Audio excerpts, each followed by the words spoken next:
Gurupyo Namaha. Welcome to your Divine Prayers channel. Learn chanting Sanskrit sloka with ease. The link for the previous parts is given in the description box.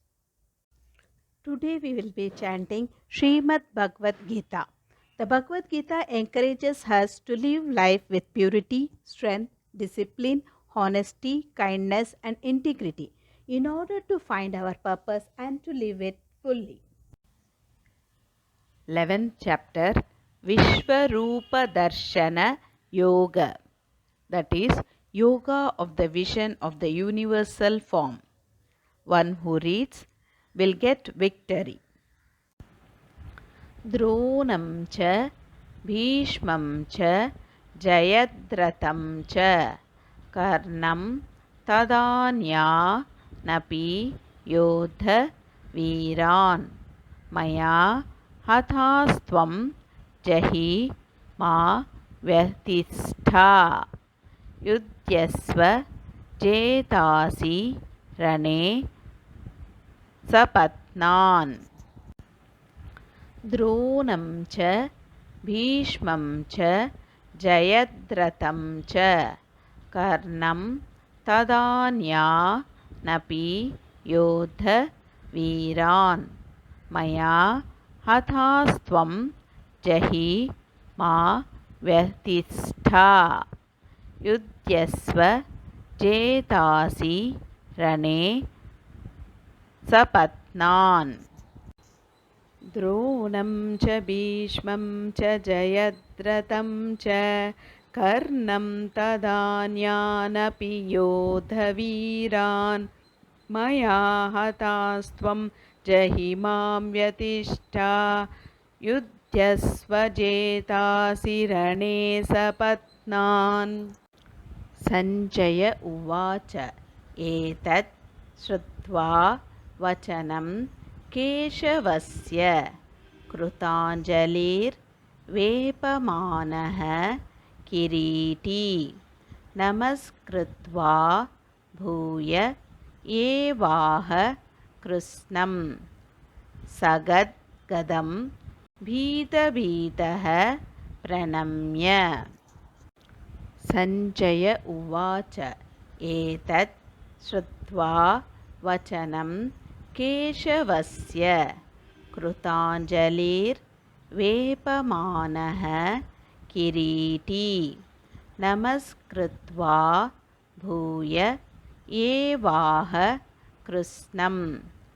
Sagad Gadam Bhita Bhitaha Pranamya Sanjaya Uvacha Etat Shrutva Vachanam Keshavasya Krutanjalir Vepamanaha Kiriti Namaskritva Bhuya Evaha Krishnam Sagadgadam Bhita Bhitaha Pranamya Arjuna Uvacha Sthane Hrishikesh तव प्रकीर्त्या जगत् प्रवुष्यत्यनु रज्यते च रक्षांसि भीतानि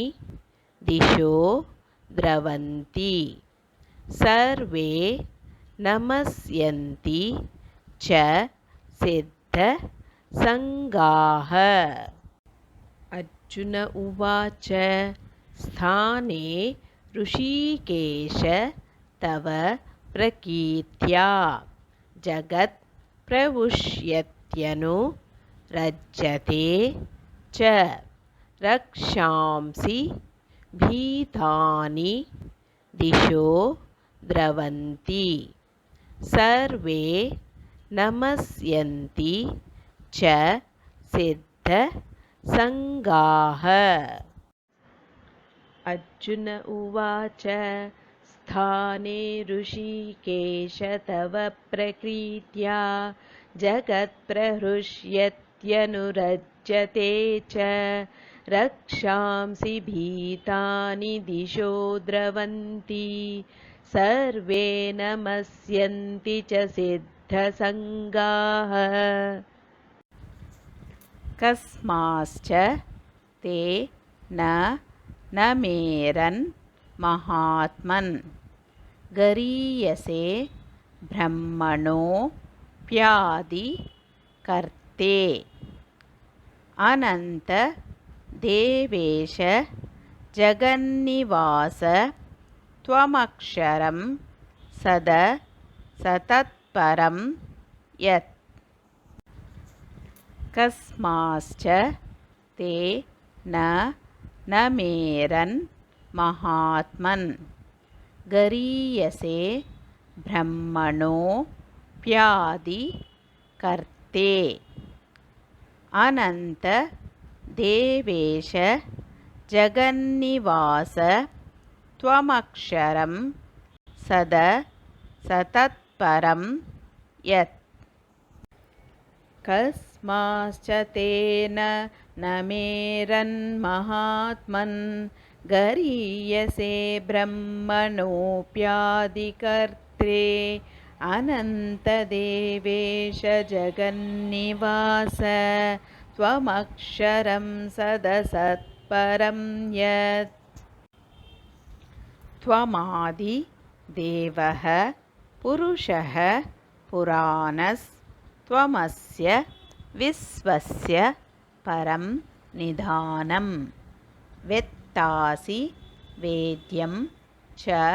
परं च धाम त्वया ततं विश्वमनन्तरूप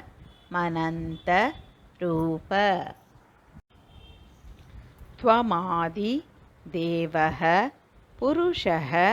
पुराणस्त्वमस्य विश्वस्य परं निधानं वेत्तासि वेद्यं च परं च धाम त्वया ततं विश्वमनन्तरूप त्वमादिदेव पुरुषः पुराणस्त्वमस्य विश्वस्य परं निधानं वेत्तासि वेद्यं च परं च धाम त्वया ततं विश्वमनन्तरूप वायुर्यमोऽग्निर्वरुणः शशाङ्कः प्रजापतिस्त्वं प्रपितामहश्च नमो नमस्तेस्तु सहस्रकृत्वः पुनश्च भूयोऽपि नमो नमस्ते वायुर्यमोऽग्निर्वरुणः शशाङ्कः प्रजापतिस्त्वं प्रपितामहश्च नमो नमस्तेस्तु सहस्रकृत्वः पुनश्च भूयोऽपि नमो नमस्ते वायुर्यमोऽग्निर्वरुणः शशाङ्कः प्रजापतिस्त्वं प्रपितामहश्च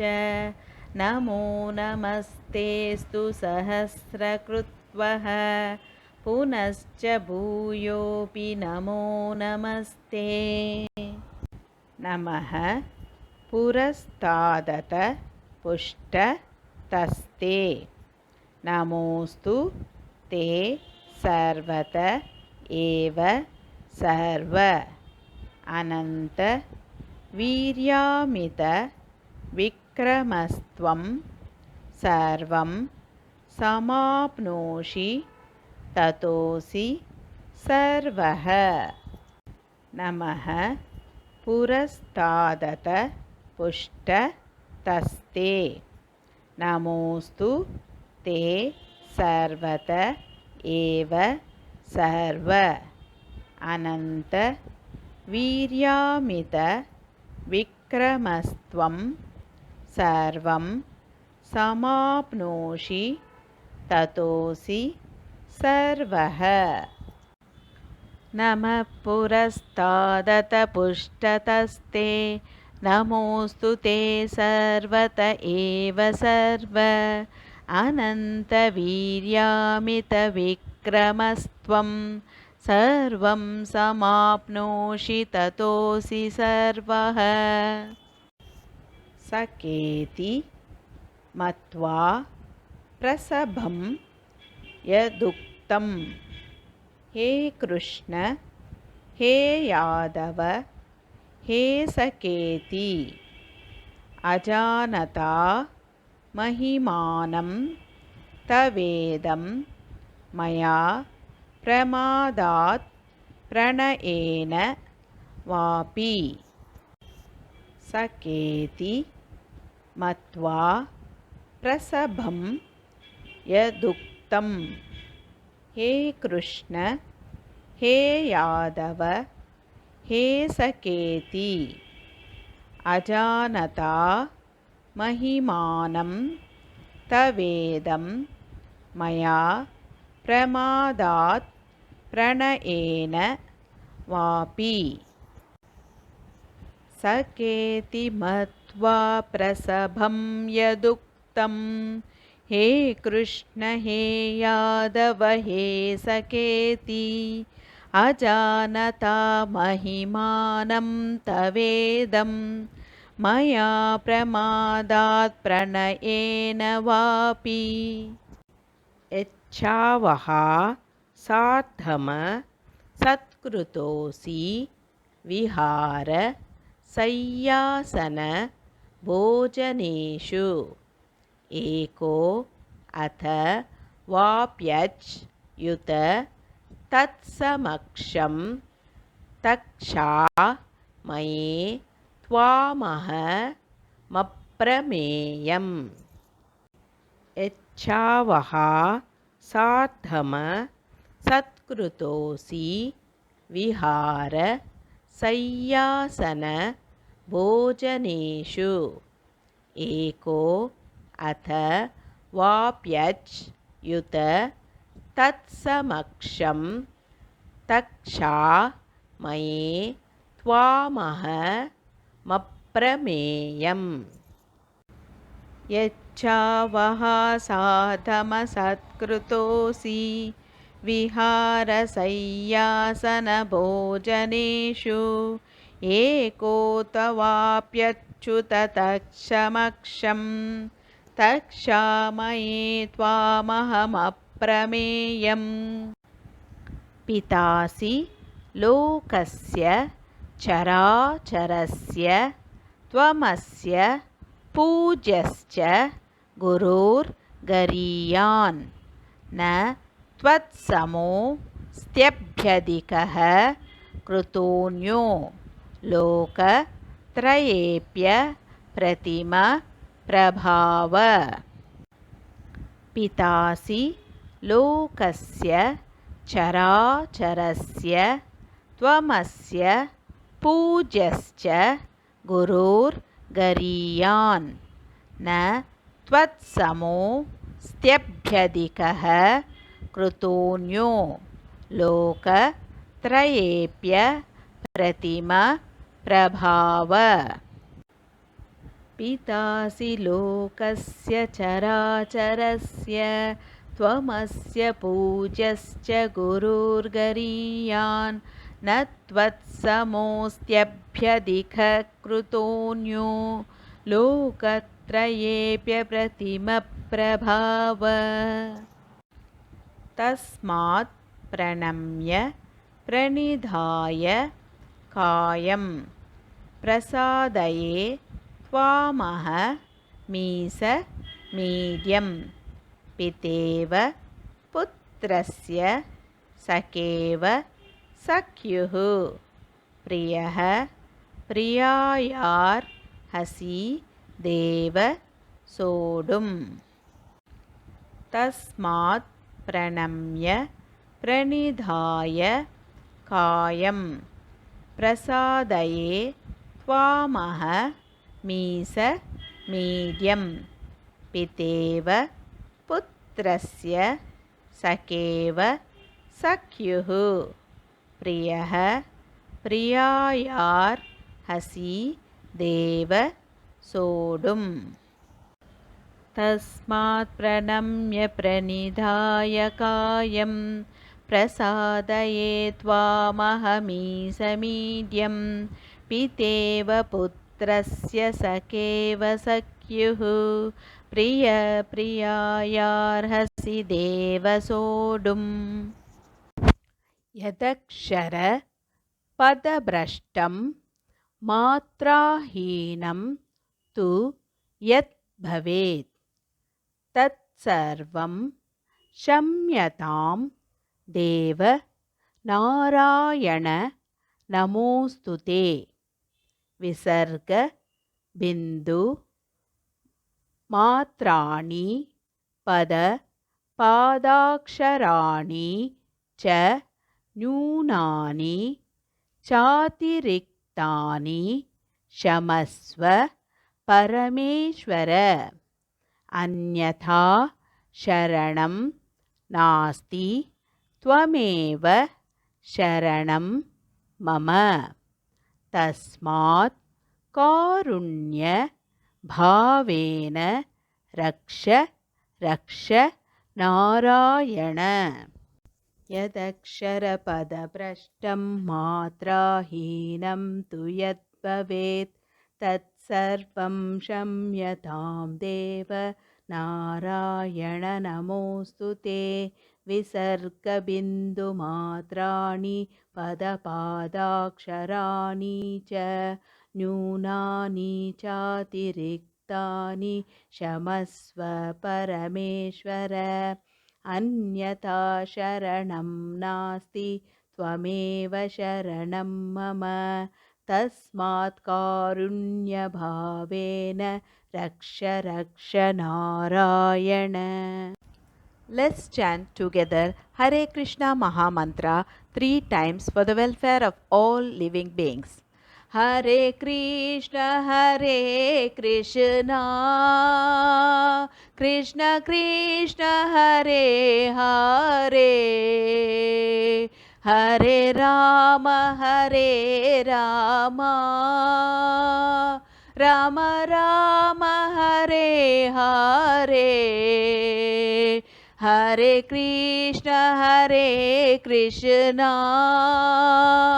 Krishna Krishna Hare Hare Hare Rama Rama Rama Hare Hare Hare Krishna Krishna Krishna Hare Hare Hare Rama Rama Rama Hare Hare. Hope you could follow along with me in chanting this sloka. More in queue. If you enjoyed this video, please like, share and click on the bell icon to subscribe and show your support.